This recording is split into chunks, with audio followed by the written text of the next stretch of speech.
the campaign for Lok Sabha elections in Mandi parliamentary constituency is also has been reduced to personal attacks, with the Congress and the BJP hitting out at each other and below the belt comments being made. A lot of mudslinging is also being witnessed. While campaigning in Manali, BJP's Mandi candidate Kangana Ranaut sparked a mega controversy. She targeted Congress leader Rahul Gandhi and PWD minister Vikramaditya Singh without naming them during an election rally. She stated Bada Pappu is sitting in Delhi and Chota Pappu is in Himachal Pradesh. She also alleged that Chota Pappu is saying is telling everyone that Kangana eats beef, adding that if he has proof, then he should show it to the public. This, remember, comes after Vikramaditya Singh made a scathing attack on the BJP, especially Kangana Ranaut, over eating beef. We listen in to the war of words, but first up, here's what Kangana said. यही परिवारवादी कुछ पप्पू जो शराब और drugs के नशे में धुत रहते हैं, इन्होंने मुझे डराया, मुझे धमकाया, यहां तक कि मुझे नोटिस भेजा और मुझे जेल में डालने की कोशिश की, लेकिन मेरा कुछ नहीं बिगाड़ सके। फिर एक और पप्पू मेरी जिंदगी में आए, उद्धव ठाकरे, जिन्होंने मुझे फिर डराया, फिर धमकाया, यहां तक कि उन्होंने मेरा घर तक तोड़ दिया। लेकिन आज वो भी ये तमाशा देख रहे हैं कि उनके जैसे उनकी जाति के कितने बिगड़े हुए बिगड़ैल मुझे डराने की कोशिश कर रहे हैं।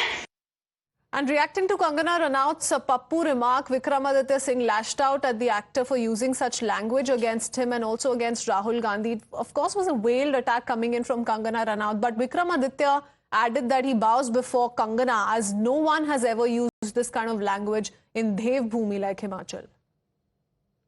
तो आज मैं समझता हूं कि जो उनके प्रतिनिधि आ रहे हैं चुनाव में वोट मांगने के लिए, वो किस मुंह से समर्थन मांगने के लिए आ रहे हैं, ये उनको उसके ऊपर आत्मचिंतन करने की आवश्यकता है। और उसके ऊपर जिस तरीके की भाषा शैली का वो इस्तेमाल कर रहे हैं, वो सोने के ऊपर सुहागा है। तो ये मैं समझता हूं कि बहुत दुर्भाग्यपूर्ण है। हिमाचल की जो रिच कल्चर है, इस तरीके की भाषा शैली का प्रयोग करना किसी भी व्यक्ति के प्रति मैं समझता हूं बहुत दुर्भाग्यपूर्ण है। उन्होंने एक बात कही कि महिलाओं का अब ज़माना है और महिलाओं का सशक्तिकरण करना है। वो ये भूल रही हैं कि अभी वर्तमान में जो वहाँ से सांसद है वो एक महिला है, इसलिए केवल महिलाओं का जो है वो बात करके जो है वो दाल गलने वाली नहीं है।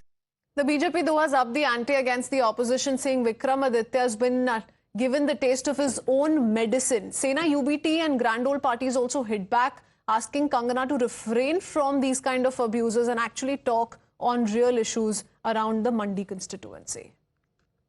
कांग्रेस की संस्कृति आज यथावत धरातल पर दिखने लगी। उनके प्रतिनिधि व राजनीतिज्ञ जिस प्रकार से अभद्र टिप्पणियां कर रहे हैं, मंडी में क्या भाव चल रहा है, जैसे ट्वीट कर रहे हैं, यहां तक कि हमारी प्रत्याशी मंडी से कंगना रनौत जी के ऊपर अभद्र टिप्पणियां कर रहे हैं, उनके खान पान, उनके डायलॉग्स को उनकी जीवन पद्धति के साथ जोड़ रहे हैं। जब आप इस प्रकार की अनपार्लियामेंट्री भाषाओं का उपयोग करेंगे तो आपको उसका उत्तर भी उसी भाषा में मिलेगा।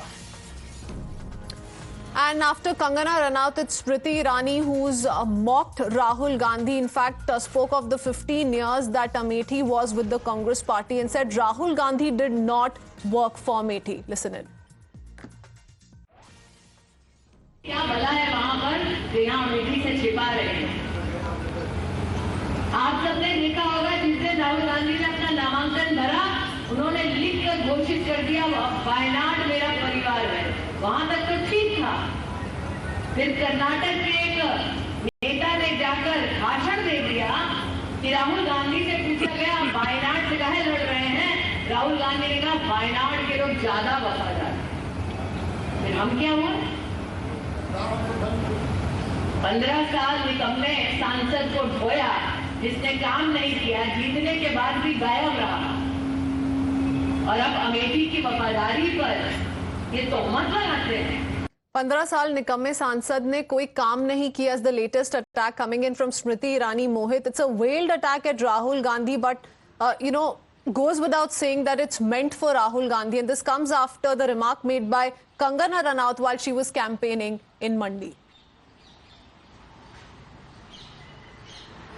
Well, Kitsween, that's a direct attack by Amethi Member of Parliament and Union Minister Smriti Irani on Rahul Gandhi when she goes on to say that for 15 years Amethi had a useless MP who won from MP many times but did not do anything for the constituency, and now when he won from Wayanad he has raised questions on people of Amethi. So clearly a very strong attack coming in from Smriti Irani calling Rahul Gandhi as useless, and she also goes on to say कि 2024 में भी कमल खिलेगा, मोदी फिर से प्रधानमंत्री बनेंगे. So clearly we see that how Smriti Irani has attacked Rahul Gandhi, and the question Kritwin, that is being asked by the BJP is that who exactly would be the candidate of the Congress party from Amethi, because it has been deliberated in various CECs and UPCEC that somebody from the Gandhi family should contest from Amethi. Now that Rahul Gandhi is contesting from Wayanad, will he contest from Amethi? That is giving away another issue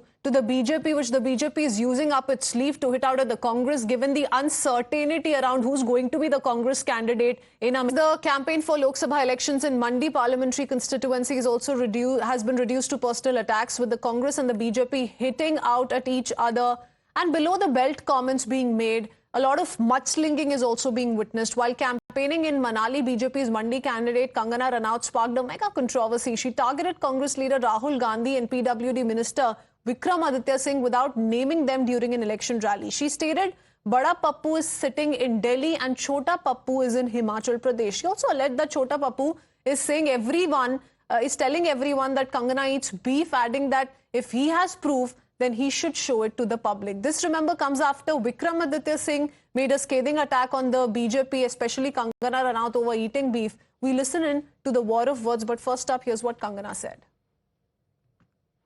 यही परिवारवादी कुछ पप्पू जो शराब और drugs के नशे में धुत रहते हैं, इन्होंने मुझे डराया, मुझे धमकाया, यहां तक कि मुझे नोटिस भेजा और मुझे जेल में डालने की कोशिश की, लेकिन मेरा कुछ नहीं बिगाड़ सके. फिर एक और पप्पू मेरी जिंदगी में आए, उद्धव ठाकरे, जिन्होंने मुझे फिर डराया, फिर धमकाया, यहां तक कि उन्होंने मेरा घर तक तोड़ दिया. लेकिन आज वो भी ये तमाशा देख रहे हैं कि उनके जैसे उनकी जाति के कितने बिगड़े हुए बिगड़ैल मुझे डराने की कोशिश कर रहे हैं. And reacting to Kangana Ranaut's Pappu remark, Vikramaditya Singh lashed out at the actor for using such language against him and also against Rahul Gandhi. Of course, was a veiled attack coming in from Kangana Ranaut, but Vikramaditya added that he bows before Kangana, as no one has ever used this kind of language in Dev Bhumi like Himachal. तो आज मैं समझता हूं कि जो उनके प्रतिनिधि आ रहे हैं चुनाव में वोट मांगने के लिए, वो किस मुंह से समर्थन मांगने के लिए आ रहे हैं, ये उनको उसके ऊपर आत्मचिंतन करने की आवश्यकता है. और उसके ऊपर जिस तरीके की भाषा शैली का वो इस्तेमाल कर रहे हैं, वो सोने के ऊपर सुहागा है. तो ये मैं समझता हूं कि बहुत दुर्भाग्यपूर्ण है. हिमाचल की जो रिच कल्चर है, इस तरीके की भाषा शैली का प्रयोग करना किसी भी व्यक्ति के प्रति मैं समझता हूं बहुत दुर्भाग्यपूर्ण है. उन्होंने एक बात कही कि महिलाओं का अब ज़माना है और महिलाओं का सशक्तिकरण करना है. वो ये भूल रही हैं कि अभी वर्तमान में जो वहाँ से सांसद है वो एक महिला है, इसलिए केवल महिलाओं का जो है वो बात करके जो है वो दाल गलने वाली नहीं है.